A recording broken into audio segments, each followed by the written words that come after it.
día, profesor y compañeros. Reciban un cordial saludo de nuestra parte. Vamos a realizar la respectiva defensa en lo concerniente al tema de patria potestad, generalidades, administración y representación. Junto a mis compañeros Dariana Duque, Isis Rosales, Juan David Rodríguez, Jody Carmeneses y mi persona, Julienis Martínez, procederemos a defender el correspondiente tema. Tomando en cuenta lo que es el punto de la patria potestad, podemos definir y desarrollar lo que son aquellos conjuntos de derechos y deberes que tienen los padres para con sus hijos, sabiendo que son responsabilidades que nacen en el momento de la concepción, como lo dice nuestro Código Civil venezolano. Teniendo como primer base jurídica, podemos hablarlo en la Constitución, en su artículo 76, dice que los padres tienen la responsabilidad de brindarle una buena educación, de vigilarlo, de estar pendiente de dicho niño hasta su momento de mayoría de edad. La manera en la que la patria potestad deje de funcionar, puede decirse de alguna manera, esto es de que o cumpla los 18 años o es de que se case dicha persona. Como segunda base jurídica podemos agregar lo de la Ley Orgánica para la Protección del Niño, Niña y Adolescente, el cual es la LOGNA, que estipula en su artículo 5 que tienen que brindarle el bienestar integral, la educación, cuidarlo, vigilarlo, estar pendiente de él y que es irreversible la patria potestad de los padres para con los hijos. Por consiguiente, estando en este punto del tema, podemos hablar sobre, entrando en materia, de lo que es la titularidad o el ejercicio de la patria potestad. La titularidad puede ser obtenida por medio del matrimonio al momento de que se tiene dicho individuo, el cual tiene que cuidar y preservar para su bienestar y su crecimiento integral. Y tenemos por otro lado lo que es la adopción. Dichas personas que asumen este compromiso tienen que ser responsables de preservar y de cuidar y de cumplir dichos deberes y derechos que tienen para con dicho niño y dicho adolescente. En el artículo 349 de la LOGNA consagra que todo, absolutamente todo lo que englosa el interés del niño tiene que ser protegido y respaldado por la ley. Pero a esto surge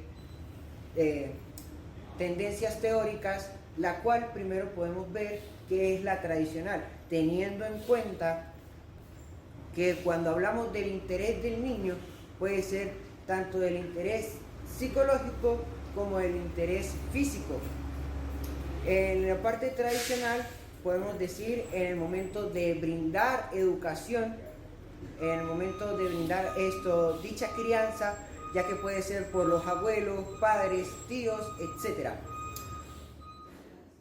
Tenemos como segundo lugar la tendencia psicoanalítica, que esta respalda y protege lo que son los deseos, los sueños que tenga el niño hacia algunas situaciones.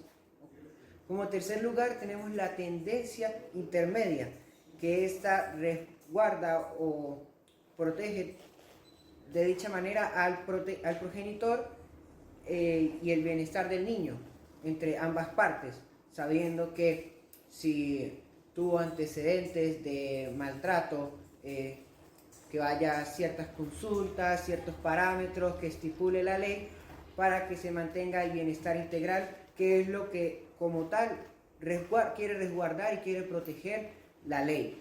Todo esto se hace con un único fin: preservar el bienestar integral del niño y niña y adolescente. Bueno, en la primera tendencia podemos ver especializado de que están resguardando el aprendizaje, la educación del niño, sabiendo de con qué pariente o con qué tutor debería quedarse, cuál sería el más adecuado para su situación. En segundas instancias podemos ver que está lo que quiere el niño, a quién se le puede dar, qué gustos tiene, y con qué ambiciones y sueños quiere darse y con qué personas se le puede dar para que dichas metas se puedan proyectar de una mejor manera. En tercer punto tenemos que resguarda y cuida lo que es el lazo familiar, el lazo consanguíneo que tiene con su progenitor, pero teniendo en cuenta lo que es la voluntad y el bienestar del niño.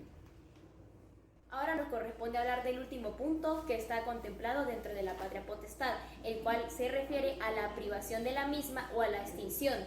Esta se da en el caso de que los representantes incurran en acciones o actos que pongan en tentativa o de que interfieran con la finalidad de la patria potestad, es decir, de que no ayuden o imposibiliten el correcto desarrollo de la misma.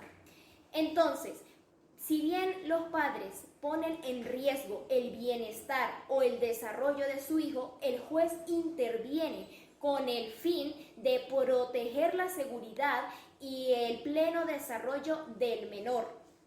Los hijos menores y los adolescentes solteros, lo más recomendable es que estén bajo la protección o la patria potestad de sus progenitores.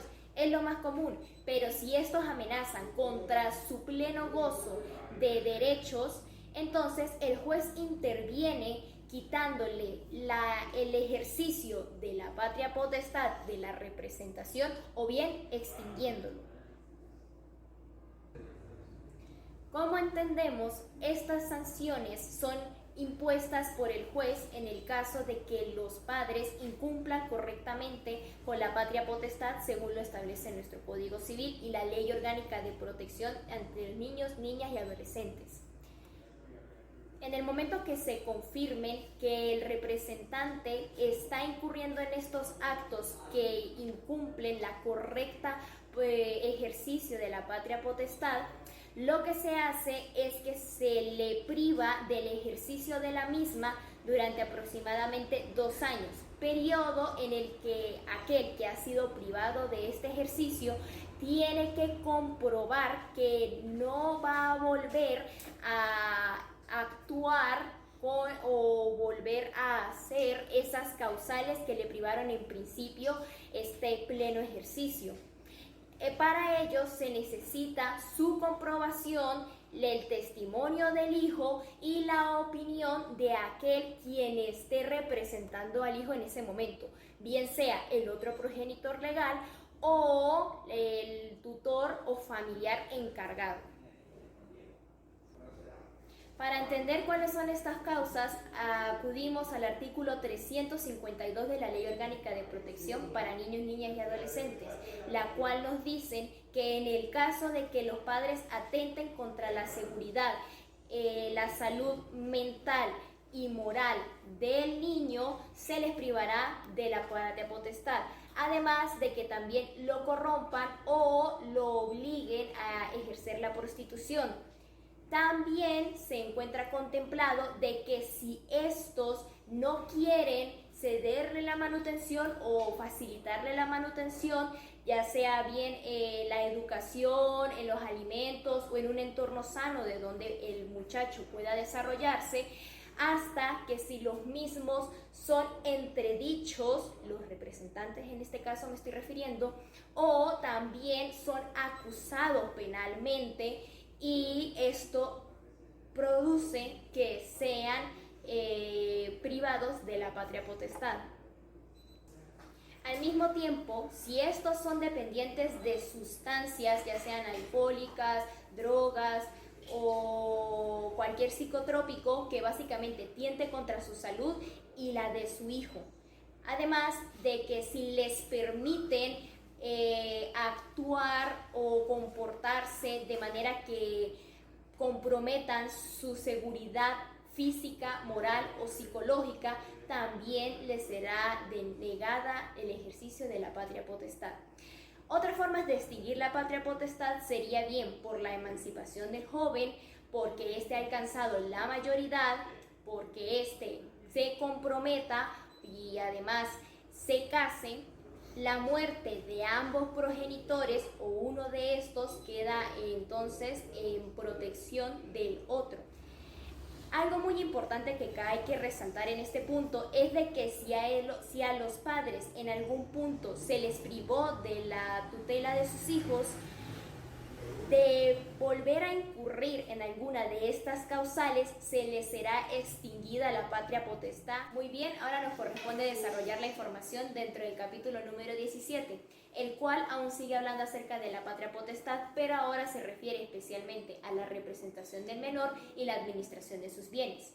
En principio entendemos la representación del menor como aquella necesidad que tienen los niños y adolescentes solteros debido a su incapacidad negocial que les impide realizar directamente negocios jurídicos. Por lo tanto, necesitan de este representante que actúe en nombre y en beneficio de ellos. Los actos jurídicos que se le confieren a los representantes gracias a esta representación tienen algunas excepciones, las cuales serán explicadas más adelante y además se encuentran contempladas en los siguientes artículos.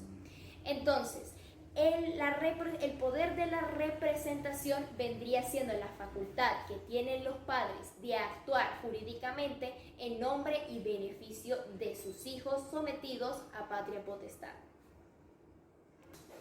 Esta institución jurídica podríamos entenderla como una prioridad del Estado, ya que básicamente la Ley Orgánica de Protección para Niños, Niñas y Adolescentes está contemplado en el artículo número 4 de la misma, que es una obligación general del Estado.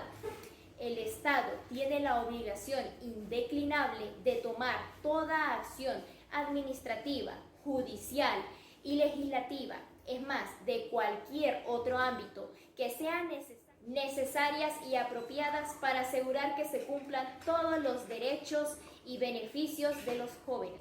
Muy bien, ahora desarrollemos el título de la titularidad de la representación. Aquí no será frecuente el uso de los artículos del Código Civil desde el 266 hasta el 277, ya que entendemos que los niños no tienen bienes propios. Por lo tanto, se recalca la importancia de la representación, además de que si esta no se da, no es posible la administración, dependiendo una de la otra. Además de que también comprendemos de que los actos civiles que puede realizar un menor son escasos, estando sujeto a la patria potestad hasta que la misma se extinga, entendiendo de que ésta se logra o bien hasta la mayoría de edad o que el mismo se emancipe. Comencemos con el artículo 267 del Código Civil. La misma ley contempla que en el caso de haber un desacuerdo entre los representantes, un juez va a decidir por arbitraje la decisión a la que lleguen terceros, que siempre va a ser en beneficio del menor. Continuando con el artículo 268 del mismo Código Civil, nos habla acerca de aquellos representantes que no quieren o no pueden recibir o administrar herencias, legados o donaciones que sean adquiridas por el hijo. En este caso, lo que se hace es acudir a un tribunal donde el juez les va a designar un curador para que administre y represente al menor en este caso. Continuando con el artículo 270 del Código Civil, este nos habla acerca de las oposiciones de intereses, en donde si la oposición de intereses es entre los padres y el hijo, un juez asignará un curador para que represente los intereses del mismo.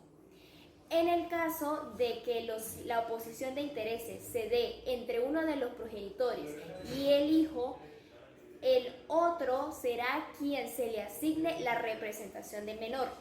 Ahora bien, como último caso de darse la oposición de intereses entre hijos, un juez les asignará un curador para que así se evite que los padres actúen favoreciendo a un grupo sobre el otro.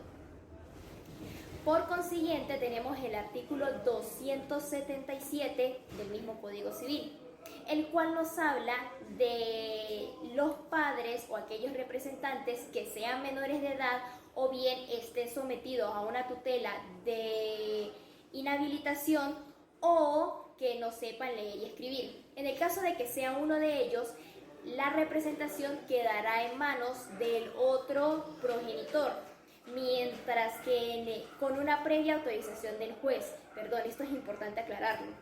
Y en el caso, como venía diciendo, de que sean los dos progenitores, el juez le asignará un curador del cual se encargará de la representación en beneficio del menor.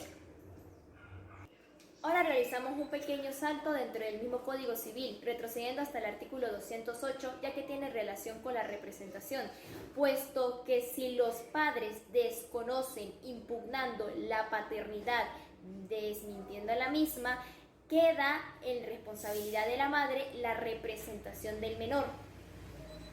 Ahora bien, pasando al artículo 210, nos habla acerca de las pruebas que pueden realizarse para comprobar la relación filial que existe entre los progenitores y el hijo, ya que de negarse voluntariamente la misma, se puede bien confirmar la relación por pruebas médicas o por la propiedad de Estado. En el artículo 210 nos habla acerca de las pruebas que nos permiten confirmar la relación filial entre los progenitores y el hijo. Estas se pueden hacer mediante las pruebas médicas o bien por la posesión de Estado. Del padre negarse a realizar estas pruebas, se presumirá de que es el padre, al menos de que éste demuestre lo contrario. Para terminar y aclarando, en el artículo 214 del Código Civil se habla acerca de cómo se puede probar la posesión de Estado mediante los siguientes hechos. Si bien el menor haya sido reconocido como hijo o haya recibido el trato del mismo ante la sociedad y además éste tratase a sus presuntos padres como progenitores, de haber tenido el apellido o haber contado en algún momento con el nombre de los supuestos padres, o haya sido reconocido como hijo ante la familia y claro, ante la misma sociedad, lo que se vendría conociendo como nombre, trato y fama. Hablemos sobre la extensión del poder de representación. Aunque los padres en el ejercicio de la patria potestad ejercen el poder de representación sobre los negocios jurídicos, en beneficio y nombre de los hijos, existen ciertas situaciones en las cuales el legislador le puede dar cierta capacidad a ellos, es decir, al hijo adolescente, para que realicen por sí mismos ciertos determinados negocios jurídicos que por la naturaleza del acto no pueden ser realizados por el representante legal. En ese sentido, por vía de sección, el poder de representación no se extenderá primeramente a los actos personalísimos y en segundo a los actos que pueden realizar los hijos por tener la capacidad plena para realizarlos. En cuanto a los actos personalísimos, estos son los que están relacionados a los deberes y derechos personalísimos, entendiendo por actos personalísimos aquellos que tendrán validez cuanto dependen de una persona especial, ya que no se pueden delegar y su cumplimiento estará obligado a las circunstancias y condiciones que se le puedan atribuir a esta. Ejemplificando, se pueden encontrar dentro de estos actos el contraer matrimonio, las capitulaciones matrimoniales, las cuales establecen el régimen económico que desarrollarán en la relación conyugal y que solo surtirá efectos una vez celebrado el matrimonio. Las donaciones ocasionadas al matrimonio y la redacción del testamento. En segundo, por los actos que pueden realizar los hijos por tener capacidad plena se encuentran primeramente reconocer a sus hijos y ejercer responsabilidad de crianza sobre estos, asociarse con otras personas ya sea por fines sociales, religiosos, económicos y de otras índoles. Realizar peticiones ante funcionarios públicos y realizar negociaciones jurídicas, ya sea asistidos o por la autorización que sea según el caso. Un ejemplo de esto sería el antes nombrado, que sería reconocer a sus hijos, ya sea siendo menor de 16 años, pero asistido o autorizado. Adentrándonos al poder de administración, le corresponde a los padres que ejerzan la patria potestad y a su vez el poder de representación, ya que no será posible que el padre ejerza el poder de administración y no el poder de representación, ya que uno es necesario para tener el otro. Según el artículo 277 de nuestro Código Civil, se menciona que si el padre es menor de edad, estará sometido a inhabilitación y por lo tanto le corresponderá al otro padre que ejerza la patria potestad el poder de administración de los bienes autorizado por el juez. En caso de que dicho padre no sepa leer ni escribir, ocurrirá lo mismo. Y para ambos padres que se encuentren en las situaciones anteriormente nombradas, el juez asignará un curador especial para que administre los bienes del hijo. Ahora hablando del artículo 267 de nuestro Código Civil, menciona que el juez podrá acordar que la administración de toda parte de los bienes recaiga sobre solo uno de los padres, a opinión del otro progenitor y siempre que convengan los intereses del hijo. Sin embargo, existen situaciones en las cuales ninguno de los padres tiene poder de administración y por lo tanto es necesario que el juez autorice todos los actos que nos convengan con la simple administración de los bienes del hijo. Así, para vender, gravar, modificar bienes muebles o inmuebles, concertar divisiones o particiones, celebrar arrendamientos o contratar préstamos, será necesaria la autorización del juez. Un ejemplo sería cuando se va a registrar un bien heredado por el menor y el administrador lo va a firmar. El registrador se ve en la obligación de pedir la autorización judicial a dicho administrador. Según el artículo 268 de nuestro Código Civil, se menciona que cuando un padre o la persona que ejerza la patria potestad no desee o acepte una herencia, legado o donación al hijo, deberá manifestarlo ante el tribunal, ya para que a solicitud de oficio o del hijo, de un familiar o del Ministerio Público, el tribunal autorice la aceptación. En ese caso, el juez deberá asignarle un curador especial para que le administre dichos bienes, ya que el padre no podrá hacerlo. Hablando del artículo 270 de nuestro Código Civil, sobre la oposición de intereses, encontramos varios casos.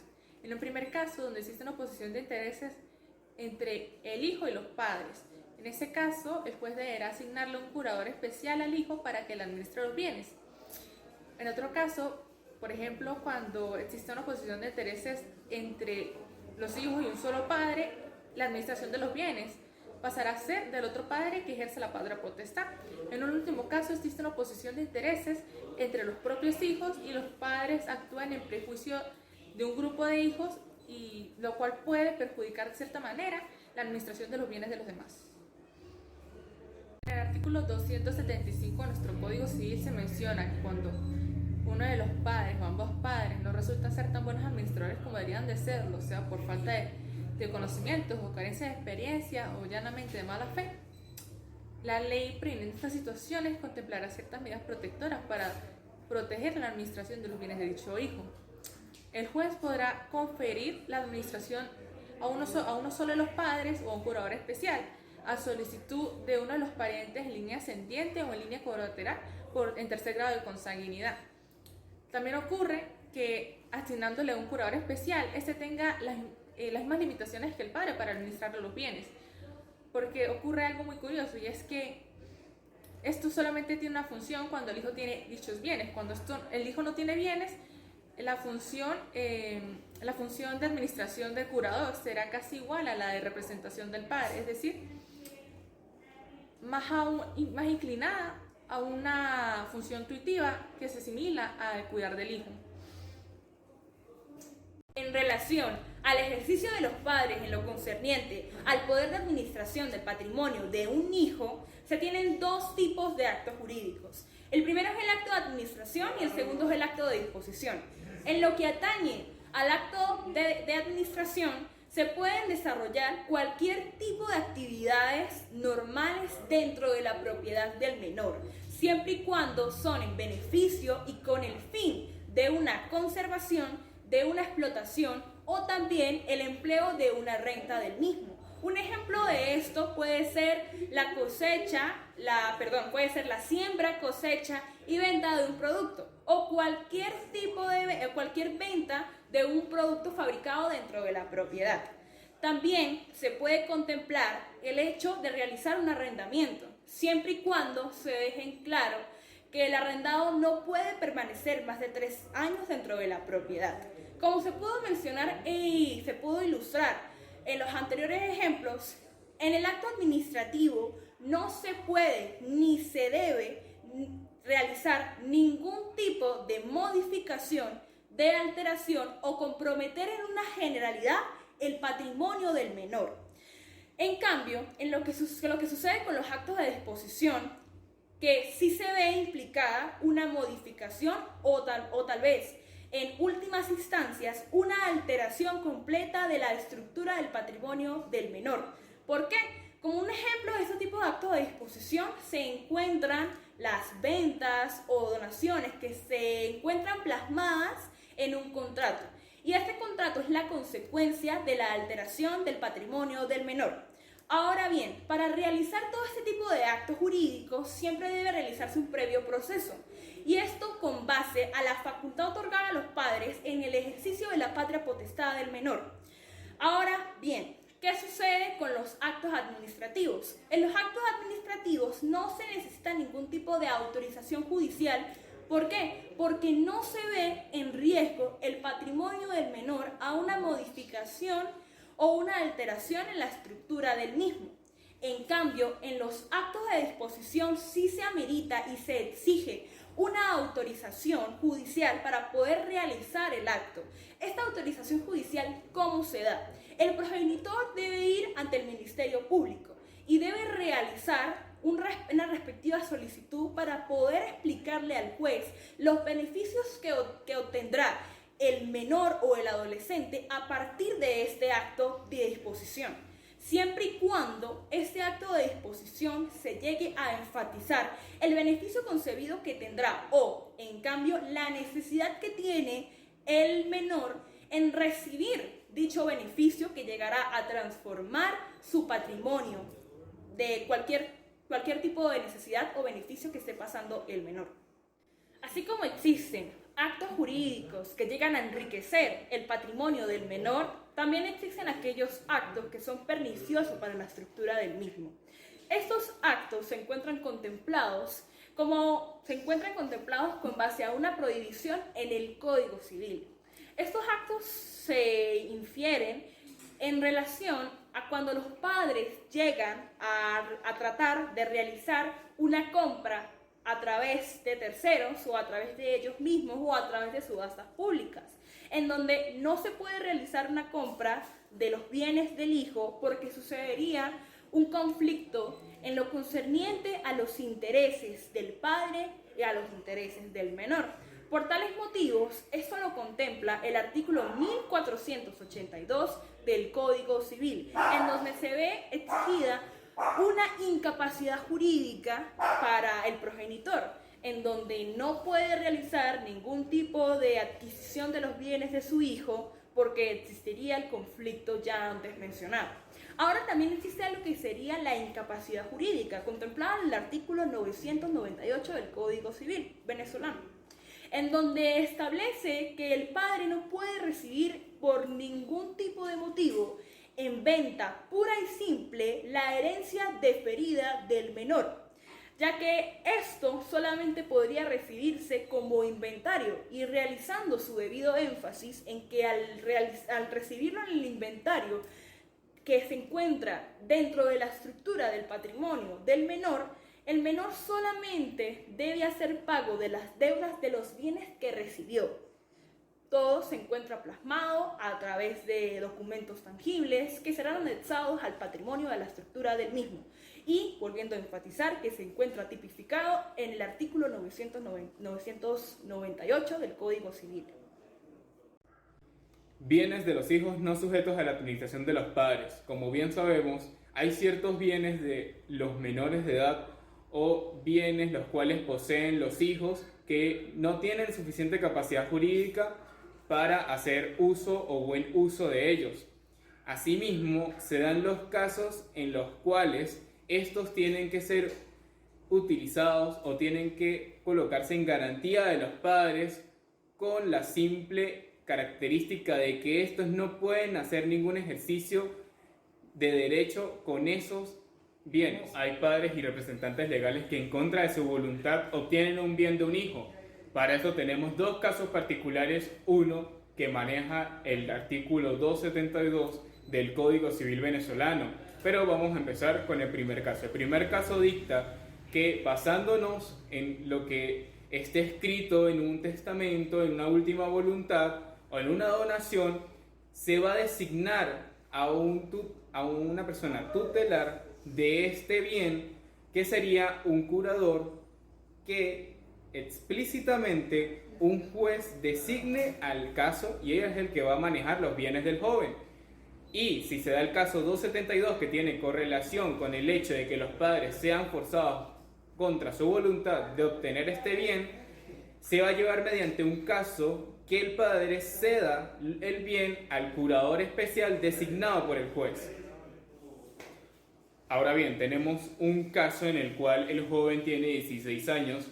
Al poseer 16 años y tener un bien el cual administrar, él mismo tiene que pedir un permiso judicial, porque con el permiso judicial él puede hacer uso administrativo de este bien y los frutos consecuentes a este bien, en el caso de que el bien tenga un uso particular y además tenga recursos de los cuales se pueda obtener otros bienes. Sin embargo, en el caso de que este bien sea obtenido por aporte económico de los padres, no sería el hijo quien tiene el bien, no lo va a administrar, lo van a administrar los padres, porque el aporte económico, la mayoría de las posibles acciones que tiene este bien, las van a poseer los padres. No obstante, el hijo puede ser partícipe de algunos frutos que deje este bien.